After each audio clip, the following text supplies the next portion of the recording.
Hello buddies, నా పేరు సాయి చంద్ చిలుకూరి.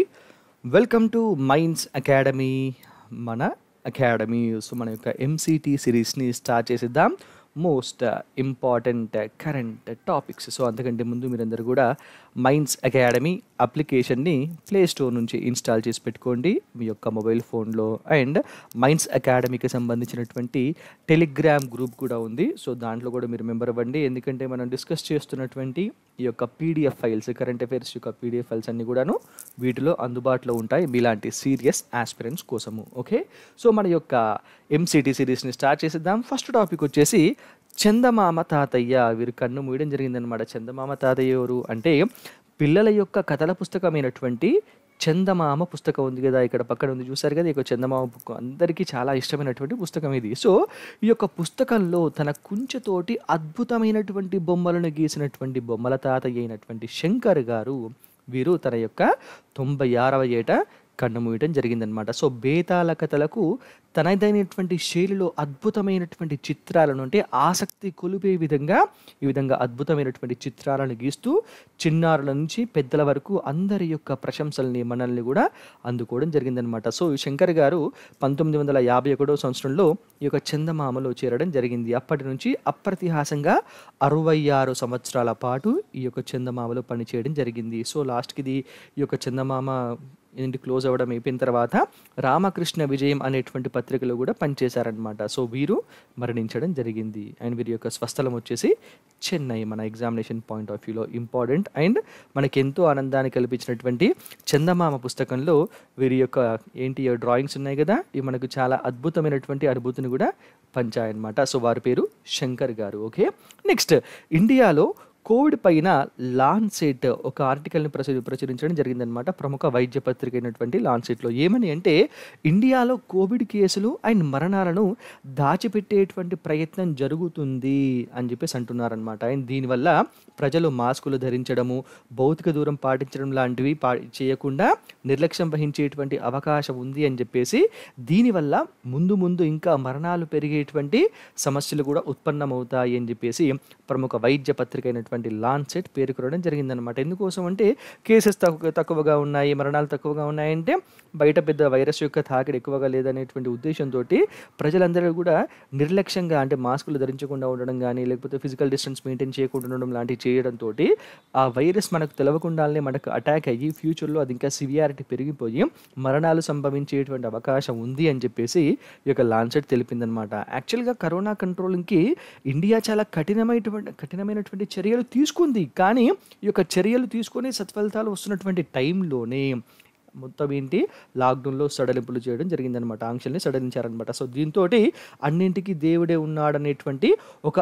అబద్ధపు ఆశావాహ దృక్పథం అనేటువంటిది పెరిగింది. సో నేను బయటికి వెళ్తున్నాను, నా పని నేను చేసుకుంటున్నాను, అన్నిటికీ భగవంతుడు ఉంటాడు, చూసుకుంటాడు, నాకేం రాకుండా, అండ్ బయట ఎట్లా కేసెస్ తక్కువనే ఉన్నాయి కాబట్టి నాకేం ప్రాబ్లం లేదు అనేటువంటి ఉద్దేశంతో ప్రజలు బయట నిర్లక్ష్యంగా తిరగడంతో భవిష్యత్తులో ఇది మరణాల సంఖ్యను పెంచేటువంటి అవకాశం ఉంది అని చెప్పేసి లాన్సెట్ తెలుపుతుందన్నమాట. అండ్ ఆగస్టు 15 వరకు కరోనాకు వ్యాక్సిన్ తీసుకొచ్చేటువంటి ప్రయత్నాలు కూడా మేము చేస్తున్నాము, ఖచ్చితంగా తీసుకొస్తామని చెప్పేసి అప్పటి ఐసీఎంఆర్ డైరెక్టర్ అయినటువంటి జయరాం భార్గవ్ గారు కూడా చెప్పారు కదా. సో ఈ విధమైనటువంటి కొన్ని నిర్లక్ష్యమైనటువంటి స్టేట్మెంట్స్ వల్ల ప్రజలందరూ కూడాను ఈ యొక్క వైరస్ని నిర్లక్ష్యం చేసేటువంటి అవకాశం ఉంటుంది. తద్వారా వాళ్ళు ప్రాణాలపైకి తెచ్చుకునేటువంటి ప్రమాదం కూడా ఉంటుంది అని చెప్పేసి లాన్సెట్ పేర్కొనడం జరిగిందనమాట.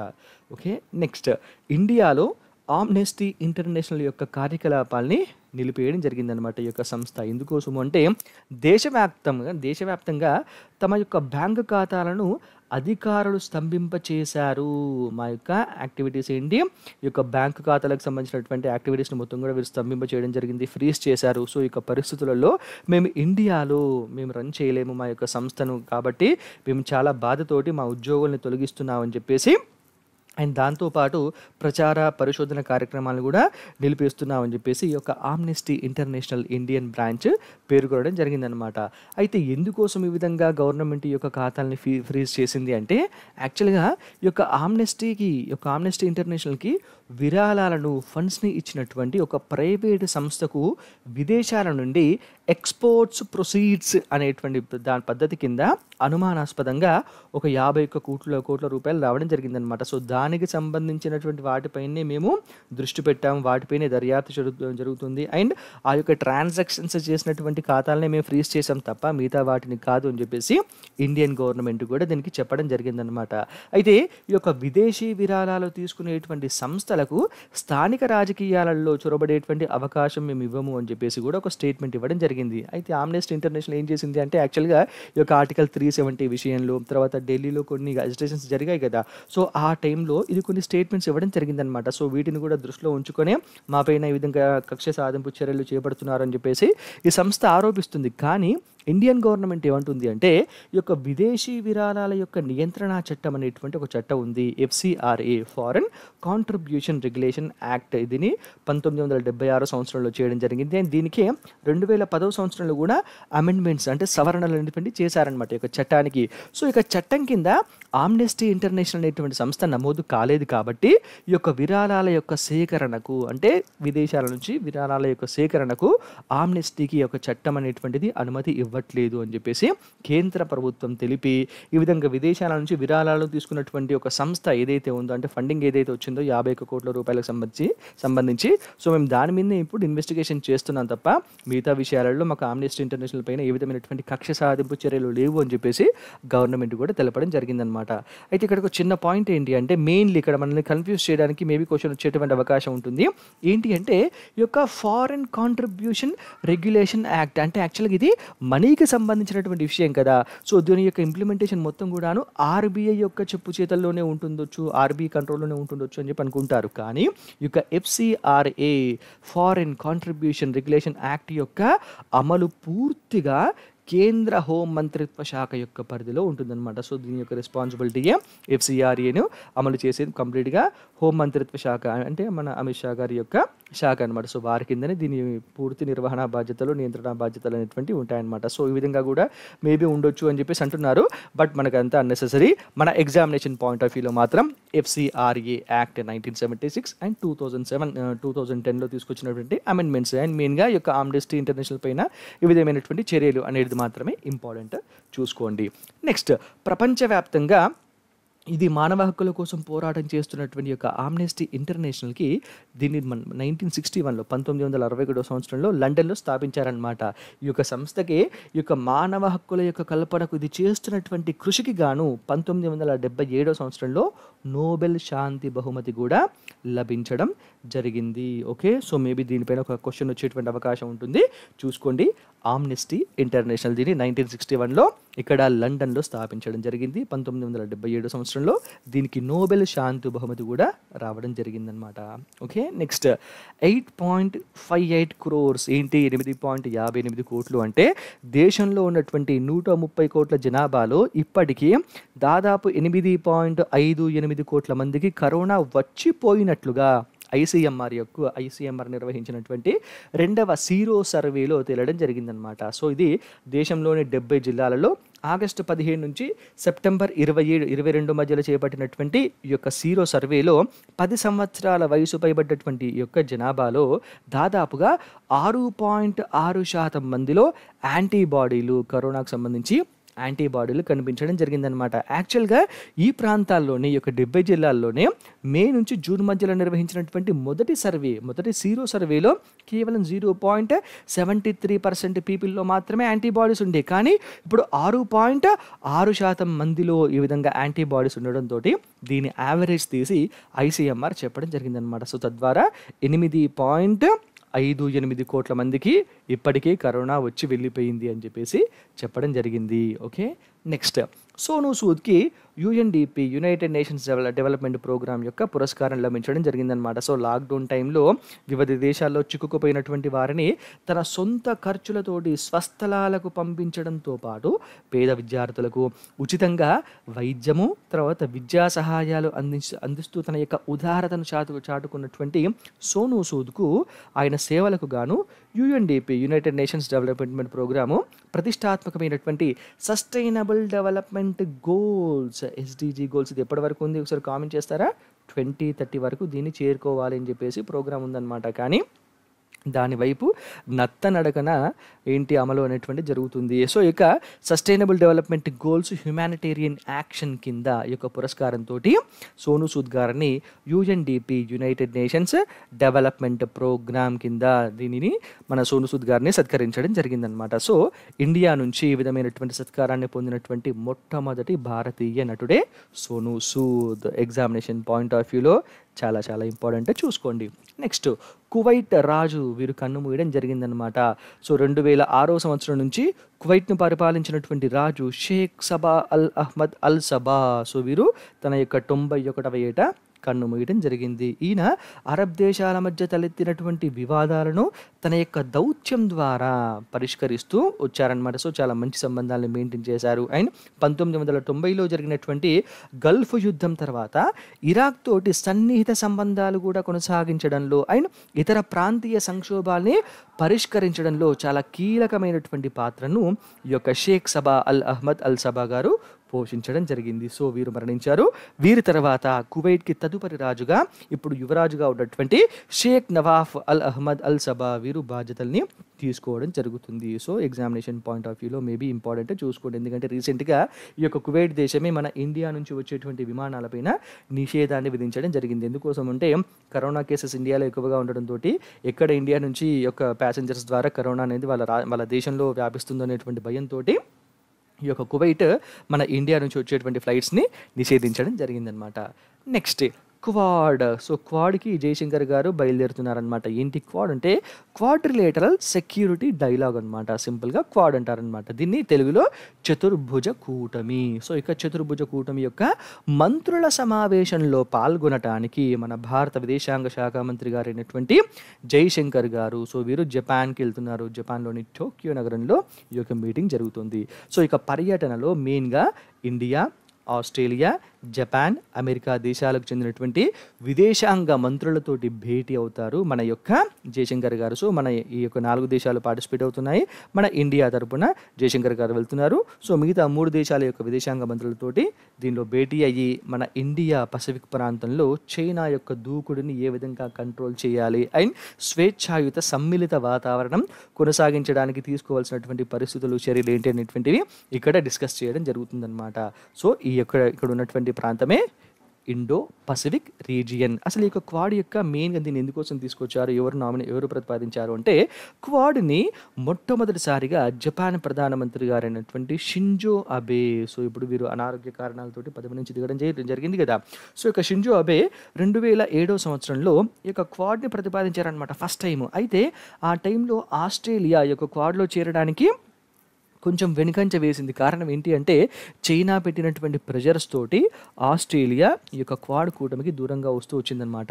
దాని తర్వాత మళ్ళీ 2012 సంవత్సరంలో మళ్ళీ షింజో అబేనే డెమోక్రటిక్ సెక్యూరిటీ డైమండ్ అనేటువంటి పేరుతోటి ఒక స్వేచ్ఛాయుత సముద్ర వాణిజ్యం పైన ఒక ప్రతిపాదన అనేటువంటిది మళ్ళీ చేశారనమాట. అయినప్పటికీ కూడాను ఆస్ట్రేలియా అప్పుడు ముందరికి రాలేకపోయింది.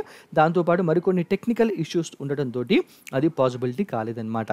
మళ్ళీ ఏం చేశారంటే 2017 సంవత్సరంలో 4 దేశాలు జపాన్, ఇండియా, ఆస్ట్రేలియా, అమెరికా ఈ యొక్క 4 దేశాలు కలిసి క్వాడ్కి తుది రూపు అనేటువంటిది, ఫైనల్ షేప్ అనేటువంటిది ఇవ్వడం జరిగింది. సో ఇప్పుడు ఉన్నటువంటి క్వాడ్ ఈ యొక్క 2017 సంవత్సరంలో ఫామ్ కావడం జరిగిందనమాట. సో ఇది ప్రధానంగా ఏం చేస్తుంది అంటే ఇండో పసిఫిక్ ప్రాంతంలో కీలక సముద్ర మార్గాలలో స్వేచ్ఛాయుత సమ్మిళిత వాణిజ్యాన్ని కొనసాగించడానికి అండ్ ఈ ప్రాంతంలో చైనా యొక్క ప్రాబల్యాన్ని కంట్రోల్ చేయడానికి, నియంత్రించడానికే ఈ యొక్క క్వాడ్ అనేటువంటిది ఏర్పడడం జరిగింది. ఎగ్జామినేషన్ పాయింట్ ఆఫ్ వ్యూలో చాలా చాలా ఇంపార్టెంట్, చూసుకోండి. సో పక్కన ఉన్నటువంటి ఈ యొక్క సర్కిల్లో ఉన్నటువంటి ప్రాంతమే ఇండో పసిఫిక్ రీజియన్.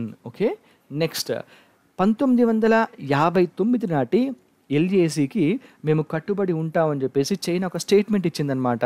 సో 1959లో అప్పటి చైనా ప్రధాని అయినటువంటి చౌ ఎన్ లై, ఈయన లై అని పేరులోనే ఉందంటే అబద్ధపు వ్యక్తి అని చెప్పి అనుకోవచ్చు కదా. సో భారత ప్రధాని అయినటువంటి నెహ్రూ గారికి రాసినటువంటి లేఖలో పేర్కొన్నటువంటి అప్పటి ఎల్ఏసీకి మేము కట్టుబడి ఉంటాము అని చెప్పేసి చైనా ప్రపోజ్ చేయడం జరిగిందనమాట. చైనా డిక్లేర్ చేసింది మేము దీనికి కట్టుబడి ఉంటున్నాం అని చెప్పేసి. కానీ చైనా లేవనెత్తినటువంటి ఈ యొక్క వాదనకు మన ఇండియా కంప్లీట్‌గా తిరస్కరించడం జరిగిందనమాట.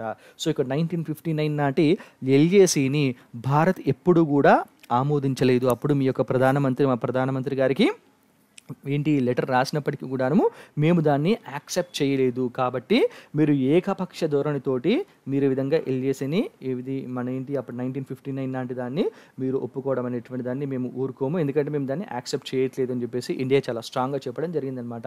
సో, ప్రెజెంట్ ఉన్నటువంటి ఎల్ఏసీని గుర్తిస్తూ 1993, 1996 అండ్ 2005 సంవత్సరాలలో జరిగినటువంటి ఒప్పందాల్ని వాటికి మేము ఇండియా కట్టుబడి ఉంది అని చెప్పేసి చెప్తున్నాము. సో, మీరు కూడా దీనికే ఖచ్చితంగా స్టిక్ అయ్యి ఉండాలి అని చెప్పేసి అంటుందన్నమాట. మరి 1959 నాడు అప్పటి చైనా ప్రధాని ఏ విధమైనటువంటి ప్రపోజ్ చేశారు అనేది మనం చూసుకుంటే ఫస్ట్ ఇక్కడ మనము గ్రీన్ లైన్ చూసుకుందాము. ఈ యొక్క గ్రీన్ లైన్ ఏదైతే ఉందో ఒక గ్రీన్ లైన్ ఉంది కదా. సో, ఇదంతా కూడాను 1959 వరకు చైనా యాక్సెప్ట్ చేస్తూ వచ్చిందనమాట. ఇది మాకు సరిహద్దు కింద మేము ఒప్పుకుంటాము అని చెప్పేసి. కానీ ఆ తర్వాత అయితే ఇండియా ఏమంటుందంటే ఇండియా దీన్ని కూడా ఒప్పుకుంటూ రావట్లేదు. ఎందుకంటే ఇక్కడ పైన కనిపిస్తున్నటువంటి ఈ బార్డర్ ఏదైతే ఉందో దీన్ని ఎప్పుడు అంటే 1865లో 1865 సంవత్సరంలో జాన్సన్ లైన్గా గుర్తించడం జరిగిందనమాట. అప్పుడు ఉన్నటువంటి బ్రిటిష్ అధికారి జాన్సన్ అనేటువంటి అధికారి ఈ యొక్క సరిహద్దును గీయడం జరిగింది, సరిహద్దును నిర్ధారించడం జరిగింది. సో, దీన్నే మన ఇండియన్ గవర్నమెంట్ యాక్సెప్ట్ చేస్తూ వచ్చింది before independence and after independence. So, దీన్ని మాత్రం చైనా గుర్తించకుండా ఫస్ట్ 1959 వరకు ఈ యొక్క ప్రాంతాన్ని ఫస్ట్ ఉన్నటువంటి ఈ యొక్క గ్రీన్ కలర్లో ఉన్నటువంటి ఈ యొక్క ప్రాంతాన్ని గుర్తిస్తూ వచ్చింది. ఆ తరువాత 1959 తర్వాత ఈ యొక్క రెడ్ కలర్లో ఉన్నటువంటి ఈ లైన్ ఉంది కదండి. సో, ఇక రెడ్ కలర్ లైన్ నుంచి పూర్తిగా కూడాను ఇదే సరిహద్దు ప్రాంతము. సో, దీన్నే మేము లైన్ ఆఫ్ యాక్చువల్ కంట్రోల్గా గుర్తిస్తున్నాం అని చెప్పేసి అప్పటి లెటర్ని ముందర పెట్టి ఇప్పుడు చైనా చెప్పడం జరుగుతుందన్నమాట. కానీ మేము ఎట్టి పరిస్థితుల్లో దీన్ని ఒప్పుకోము. ఈ యొక్క 1993, 1996, 2005 సంవత్సరం అండ్ రీసెంట్గా ఈ యొక్క 2020లో సెప్టెంబర్ 10th నాడు జరిగినటువంటి మీటింగ్లో మనం దేనికైతే కట్టుబడి ఉన్నామో ఏ ఒప్పందాలకైతే ఒప్పుకున్నామో సో దానికే మేము ఖచ్చితంగా స్టిక్ అయి ఉంటాము. మీరు కూడా దాన్నే యాక్సెప్ట్ చేయాలి అని చెప్పేసి మన ఇండియా చాలా స్ట్రాంగ్గా చెప్పడం జరిగిందనమాట. బట్ ఎగ్జామినేషన్ పాయింట్ ఆఫ్ వ్యూలో ఇంపార్టెంట్ ఈ యొక్క పాయింట్ చూసుకోండి. నెక్స్ట్ మన ఇండియా యొక్క ఉపరాష్ట్రపతి భారత ఉపరాష్ట్రపతి అయినటువంటి ఎం వెంకయ్య నాయుడు గారికి కరోనా పాజిటివ్గా నిర్ధారణ కావడం జరిగిందనమాట. సో, వారు చాలా త్వరగా కోలుకోవాలని చెప్పేసి కోరుకుందాం. నెక్స్ట్ నమామి గంగా మిషన్లో భాగంగా మన ప్రధానమంత్రి మోడీ గారు ఉత్తరాఖండ్లోని హరిద్వార్, రిషికేష్, మునీకి, రేతి అండ్ బద్రీనాథ్ యొక్క 4 ప్రాంతాలలో 500 కోట్లతోటి నిర్మించినటువంటి 6 మురుగునీటి శుద్ధి ప్లాంట్లను వీరు ప్రారంభించడం జరిగింది. ఇక్కడ ఉత్తరాఖండ్. దీనిలో భాగంగా నమామి గంగా మిషన్ అనేటువంటి గంగా శుద్ధి ప్రోగ్రాంలో భాగంగా ఈ యొక్క 6 మురుగునీటి శుద్ధి ప్లాంట్లను ప్రారంభించారనమాట. ఈ యొక్క 4 ప్రాంతాలలో Haridwar, Rishikesh, Muni ki, Reti and Badrinath. Okay, next యూపీలో మరొక నిర్భయ. సో, ఇది నిజంగా చాలా బాధ పెట్టినటువంటి విషయం. ఇది ఏంటి అంటే ఈ యొక్క నిర్భయ ఘటనను తలపించేటువంటి దారుణమైనటువంటి సంఘటన ఉత్తరప్రదేశ్లో 2 వారాల క్రితం జరిగిందనమాట. సో, ఉత్తరప్రదేశ్లోని హత్రాస్ డిస్ట్రిక్ట్లో ఒక గ్రామంలో ఉన్నటువంటి 19 సంవత్సరాల యువతి తన తల్లితో పాటు కలిసి అడవిలోకి వెళ్ళి గడ్డి కోస్తూ ఉండగా ఆమెను 4 యువకులు లాక్కెళ్ళి చాలా దారుణంగా గాయపరిచి అత్యాచారం చేయడం జరిగింది. సో, ఆ విధంగా చేసిన టైంలో ఈ యువతిని చాలా తీవ్రంగా గాయపరిచారనమాట. ఆ గాయాలతోటి ఆసుపత్రిలో చేరడం జరిగింది. కానీ ఈ యొక్క గాయాలతోటి ఇది మృత్యువుతో పోరాడుతూ మరణించడం జరిగింది ఈ యొక్క యువతి. సో, దీనిపైన అటు ప్రతిపక్షాలు మొత్తం భారతదేశంలో ఉన్నటువంటి ప్రజలందరూ కూడాను దీనిపైన చాలా తీవ్రంగా ఆగ్రహంతో ఉన్నారు. యూపీ గవర్నమెంట్ దీనిపైన ఏ విధమైనటువంటి నిర్ణయం తీసుకుంటుంది, ఏ విధంగా ఇన్వెస్టిగేట్ చేస్తుంది, అసలు దోషులకు మరి శిక్ష వేస్తుందా నిర్భయ యాక్ట్ కింద అనేటువంటిది చూద్దాం. కానీ ఈ విధమైనటువంటి దారుణమైనటువంటి చర్యలు మనం చాలా తీవ్రంగా ఖండించాలి. అసలు మన సమాజము ఎటుపోతుంది, స్త్రీకి కనీసమైనటువంటి గౌరవాన్ని ఇవ్వలేనంత దుస్థితికి మనం దిగజారుతున్నామా, మన విద్యా వ్యవస్థ మనకు నేర్పిస్తున్నటువంటి సంస్కృతి, మన యొక్క ఆచారము, మన యొక్క స్త్రీని గౌరవించాల్సినటువంటి ఇవన్నీ విధానాలు మనకు నేర్చుకోవట్లేదా, లేకపోతే ఆ క్షణికావేశంతో మూర్ఖంగా తయారవుతున్నామా అనేది మనం చెక్ చేసుకోవాలి నిజానికి. సో, దీనికి అంతటికీ కారణము అసలు ఏంటిది అనేది ఇన్వెస్టిగేట్ చేయాల్సినటువంటి అవసరం అయితే ఎంతో ఉంది. చాలా అంటే చాలా బాధ పెట్టేటువంటి విషయము ఇన్సిడెంట్ యొక్క యూపీలో జరిగినటువంటి నిర్భయ ఇన్సిడెంట్.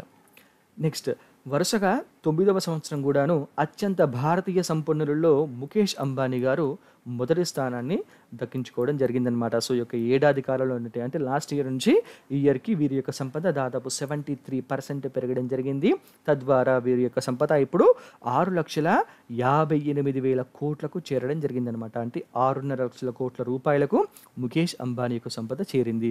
సెకండ్ ప్లేస్లో ఉన్నటువంటి హిందూజా సోదరుల యొక్క సంపద వచ్చేసి కేవలం 1.43 లక్షల కోట్లు. అంటే ముఖేష్ అంబానీకి అండ్ హిందూజా సోదరులకు మధ్యలో ఎంత డిఫరెన్స్ ఉందనేది మీరే చూసుకోవచ్చు. ఆల్మోస్ట్ 5 లక్షల కోట్ల రూపాయల డిఫరెన్స్ అనేటువంటిది వీరిద్దరి మధ్య ఉందన్నమాట. అంటే రీసెంట్గా జియోలోకి పెద్ద మొత్తంలో పెట్టుబడులు రావడం అనేటువంటిది ఈ యొక్క ముఖేష్ అంబానీ యొక్క సంపద పెరగడానికి ప్రధానమైనటువంటి కారణం. మన తెలుగు రాష్ట్రాల్లో కూడా మొదటి స్థానంలో ఎవరున్నారంటే దాదాపు 49,200 కోట్ల రూపాయలతోటి మురళీ దివి. సో వీరి యొక్క కుటుంబం ఫస్ట్ ప్లేస్లో ఉండడం జరిగిందనమాట. అండ్ ఒక సంవత్సర కాలంలోనే ఈ యొక్క మురళీ దివి గారి యొక్క సంపద దాదాపు 89% పెరగడం జరిగింది. నెక్స్ట్ మన దేశంలోనే మొట్టమొదటి రాబందుల యొక్క సంరక్షణ అండ్ పెంపకం చేపట్టేటువంటి కేంద్రాన్ని ఉత్తరప్రదేశ్లోని గోరఖ్పూర్ ఫారెస్ట్ డివిజన్లో ఉన్నటువంటి భరీ బైసీ అనేటువంటి గ్రామంలో ఏర్పాటు చేస్తున్నారనమాట. సో ఈ యొక్క కేంద్రంలో రెడ్ హెడెడ్ కింగ్ వల్చర్ అనేటువంటి పిలిచేటువంటి రాబందుల యొక్క సంరక్షణ చేపడతారు. ఇక్కడ పక్కన ఇమేజ్లో ఉంది చూసారు కదా, ఇదే రెడ్ హెడెడ్ కింగ్ వల్చర్. మన ఎగ్జామినేషన్ పాయింట్ ఆఫ్ వ్యూలో చాలా చాలా ఇంపార్టెంట్, చూసుకోండి. నెక్స్ట్ ఖరీఫ్ ధాన్యం కొనుగోలుకు భారీ లక్ష్యాలని పెట్టుకోవడం జరిగింది మన దేశంలో ఉన్నటువంటి పలు రాష్ట్రాలు. ఎందుకోసం అంటే భారీ మధ్య తరహా ప్రాజెక్టులు అండ్ చిన్న నీటి వనరుల కింద వరి యొక్క సాగు అనేటువంటిది విస్తీర్ణం పెరిగిందా, దీని యొక్క సాగు విస్తీర్ణం. సో ఈ యొక్క విస్తీర్ణం అనేటువంటిది విపరీతంగా పెరగడంతో దేశంలో అత్యధికంగా ధాన్యం కొనుగోలుకు పలు రాష్ట్రాలు పెద్ద మొత్తంలో లక్ష్యాలను పెట్టుకోవడం జరిగిందనమాట. సో అందులో పంజాబ్ స్టేట్ అత్యధికంగా దాదాపు 168.66 లక్షల మెట్రిక్ టన్నుల ధాన్యం కొనుగోలు చేయాలని చెప్పేసి టార్గెట్గా పెట్టుకుందనమాట. ఎంత 168.66 lakh మెట్రిక్ టన్స్ అనమాట. సో దాంతో ఫస్ట్ ప్లేస్లో ఉంది పంజాబ్. సెకండ్ ప్లేస్లో వచ్చేసి ఛత్తీస్గఢ్, ఇది 89.55 లక్షల మెట్రిక్ టన్నులు. అండ్ మూడవ స్థానంలో మన తెలుగు స్టేట్ అయినటువంటి తెలంగాణ 74.63 లక్షల మెట్రిక్ టన్నులతోటి తొలి 3 స్థానాలలో ఈ రాష్ట్రాలు నిలిచాయన్నమాట. ఫస్ట్ ప్లేస్లో పంజాబ్, సెకండ్ ప్లేస్లో ఛత్తీస్గఢ్ అండ్ థర్డ్ ప్లేస్లో వచ్చేసేసి తెలంగాణ. మన ఆంధ్రప్రదేశ్ వచ్చి 59.70 లక్షల మెట్రిక్ టన్నులతోటి 5th పొజిషన్లో నిలవడం జరిగిందనమాట. అయితే ఇక్కడ నోటును పెట్టాను చూడండి, అదేంటి అంటే లాస్ట్ ఇయర్ కంటే ఈ సంవత్సరం తెలంగాణలో 27.55 లక్షల మెట్రిక్ టన్నులు అదనంగా కొంటుందన్నమాట గవర్నమెంట్. యాక్చువల్గా 2014-15 వరకు FCI food corporation of India ఉంది కదా, సో అదే ధాన్యాన్ని కొనేది అనమాట. కానీ ఈ యొక్క 15 తర్వాత నుంచి రైతుల నుండి రాష్ట్ర ప్రభుత్వాలే ధాన్యాన్ని కొంటున్నాయన్నమాట. కొని మిల్లింగ్ చేసి రాష్ట్రంలో ఉన్నటువంటి ప్రజా పంపిణీ వ్యవస్థ ఉంది కదా, సో దానికి అవసరమైనటువంటి ధాన్యాన్ని ఉంచుకొని మిగిలింది మొత్తం కూడాను FCIకి ఇవ్వడం అనేటువంటిది జరుగుతుంది. స్టేట్ గవర్నమెంట్స్ ఎప్పటి నుంచి 2014-15 తర్వాత నుంచి ఈ యొక్క సేకరణకు అవసరమైనటువంటి మొత్తం డబ్బులు ఉంటాయి కదా, సో దీన్ని ఫస్ట్ ఏం చేస్తుంది అంటే స్టేట్ గవర్నమెంట్స్ కొన్ని బ్యాంక్స్ నుంచి లోన్గా తీసుకుంటుంది, లేకపోతే వేరే మార్గాల ద్వారా ఏంటి యొక్క డబ్బులు మొత్తం సమకూర్చుకొని ఆ తర్వాత కేంద్రం నుంచి తిరిగి యొక్క మొత్తాన్ని కూడా తీసుకోవడం అనేటువంటిది జరుగుతుందన్నమాట. అయితే కొన్ని రాష్ట్రాలలో ప్రజా పంపిణీకి అవసరమైనటువంటి బియ్యాన్ని FCI ఫుడ్ కార్పొరేషన్ ఆఫ్ ఇండియానే డైరెక్ట్గా ఇవ్వడం అనేటువంటిది జరుగుతుంది. సో ఈ విధంగా మన యొక్క దేశంలో ధాన్యం యొక్క కొనుగోలుకు భారీ లక్ష్యాలని పలు రాష్ట్రాలు పెట్టుకోవడం జరిగింది.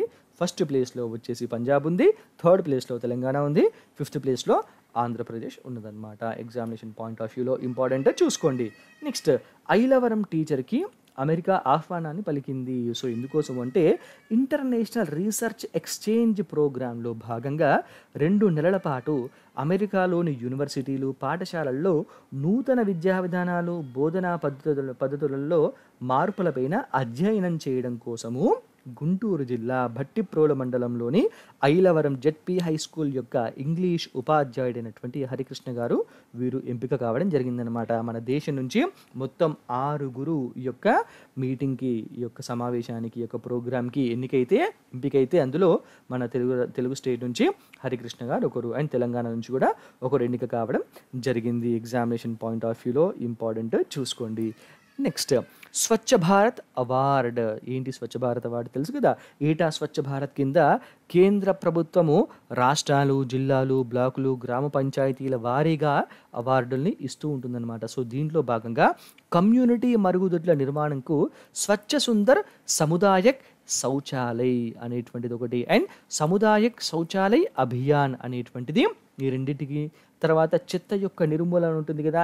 సో ఇక చెత్త యొక్క నిర్మూలనకు గందగీ ముక్త భారత్ అనేటువంటి ఒక 3 ప్రోగ్రామ్స్లో ఈ 3 ప్రోగ్రామ్స్ని చేపట్టడం జరిగింది కేంద్ర ప్రభుత్వము. సో దీంట్లో మూడింటిలో కూడాను దీంట్లో స్వచ్ఛ సుందర సముదాయక శౌచాలయాలు అండ్ సముదాయక శౌచాలయ అభియాన్లో అండ్ గందకీ ముక్త భారత్ యొక్క మూడింటిలో కూడాను మొదటి స్థానంలో నిలవడం జరిగింది తెలంగాణ స్టేట్ దేశవ్యాప్తంగా చూసుకుంటే. సో ఫస్ట్ ప్లేస్లో తెలంగాణ స్టేట్ ఉంది. అండ్ డిస్ట్రిక్ట్ల వారీగా చూసుకుంటే మన తెలుగు స్టేట్స్ నుంచి కరీంనగర్ దేశంలోనే 3వ స్థానంలో నిలవడం జరిగిందనమాట. సో మన ఎగ్జామినేషన్ పాయింట్ ఆఫ్ వ్యూలో ఇంపార్టెంట్ చూసుకోండి. నెక్స్ట్ జగనన్న విద్యా కానుక. సో నవంబర్ 2వ తారీఖు నాడు స్కూల్స్ను మళ్ళీ స్టార్ట్ చేద్దామని చెప్పేసి ఏపీ గవర్నమెంట్ భావిస్తుంది కదా. సో అందుకోసం అని చెప్పేసి అక్టోబర్ 5వ తారీఖు నాడే జగనన్న విద్యా కానుక పథకాన్ని అమలు చేయాలి. సో తద్వారా కిట్లను స్టూడెంట్స్కి అందజేస్తే వాళ్ళు స్కూల్ యూనిఫామ్స్ని కుట్టించుకుంటారు. నవంబర్ 2వ తారీఖు వరకు వాళ్ళు మంచిగా యూనిఫామ్స్ కుట్టించుకొని స్కూల్కి రావడానికి రెడీ అవుతారనేటువంటి ఉద్దేశంతో ఏపీ స్టేట్ గవర్నమెంట్ అక్టోబర్ 5వ తారీఖు నాడే ఈ యొక్క జగనన్న విద్యా కానుక పథకాన్ని ప్రారంభించడం జరుగుతుందన్నమాట, అమలు చేస్తుంది. సో దీనిలో భాగంగా ఏంటి అంటే 3 పేర్ల యూనిఫామ్స్ ఇస్తారనమాట. 3 పేర్లు, తర్వాత 2 పేర్ల సాక్స్లు, 1 పేర్ షూస్, తర్వాత టెక్స్ట్ బుక్స్, నోట్ బుక్స్ ఇస్తారు, 1 బెల్ట్, 1 బ్యాగ్ను ఈ యొక్క పథకం కింద ఇవ్వడం జరుగుతుంది. సో ఇక జగనన్న విద్యా కానుక పథకం కోసము 43 లక్షల మంది స్టూడెంట్స్కి బెనిఫిట్ అవుతుంది. దీనికోసము స్టేట్ గవర్నమెంట్ 648.09 కోట్లు 648.09 కోట్లను ఖర్చు చేస్తుందన్నమాట మన స్టూడెంట్స్ కోసము. మనం అప్రిషియేట్ చేయాలి ఇట్లాంటి పథకాలను. Next Tata super app. ఏంటిది అంటే టాటా సన్స్ తన యొక్క రిటైల్ వ్యాపారాలన్నింటినీ కూడాను ఒకే గొడుగు కిందకు తీసుకురావడానికి ఒక చిత్రం కిందకి తీసుకొని వచ్చి సో అన్నిటిని ఒకటే ప్లాట్ఫామ్ పైన ఏర్పాటు చేయడం కోసము సూపర్ యాప్ అనేటువంటి పేరుతోటి ఒక డిజిటల్ ప్లాట్ఫామ్ని స్టార్ట్ చేద్దామని చెప్పేసి ప్లాన్ చేస్తుందన్నమాట. సో ఇక డిజిటల్ ప్లాట్ఫామ్లో అమెరికా రిటైల్ దిగ్గజమైనటువంటి వాల్మార్ట్ దాదాపు 1.85 అంటే 1,85,000 కోట్ల రూపాయలు ఇన్వెస్ట్ చేయాలి అని చెప్పేసి భావించడం జరుగుతుంది. సో దీనిపైన డిస్కషన్స్ కూడా జరుగుతున్నాయి అన్నమాట ఈ యొక్క వాల్మార్ట్కి అండ్ టాటా సన్స్కి. సో ఇది ఈ రోజుకి చెందినటువంటి మోస్ట్ ఇంపార్టెంట్ కరెంట్ టాపిక్స్. మీకు ఈ కరెంట్ అఫైర్స్ యొక్క పీడిఎఫ్ ఫైల్స్ కావాలి అనుకుంటే మీరు మైండ్స్ అకాడమీ యాప్ని ప్లేస్టోర్ నుంచి ఇన్స్టాల్ చేసుకోండి. అండ్ మైండ్స్ అకాడమీ యొక్క టెలిగ్రామ్ గ్రూప్ ఏదైతే ఉందో సో దానిలో కూడా మీరు మెంబర్ అవ్వండి. అండ్ మీరు చూస్తున్నటువంటి యూట్యూబ్ ఛానల్ కూడా సబ్స్క్రైబ్ చేసుకోండి. ఇది minds academy YouTube channel. So మీరు దీన్ని సబ్స్క్రైబ్ చేసుకుంటే ఇందులో పెట్టేటువంటి వీడియోస్ మీకు రెగ్యులర్గా వస్తూ ఉంటాయి. మీరు వాటిని చూస్తూ నోట్స్ ప్రిపేర్ చేసుకుంటూ ఎగ్జామ్లో మంచి మార్కులు సాధించాలి, ఉన్నతమైనటువంటి జాబ్ని మీరు పొందాలని మైండ్స్ అకాడమీ తరపున మేమందరం కూడా కోరుకుంటున్నాం. All the very best. Thank you so much.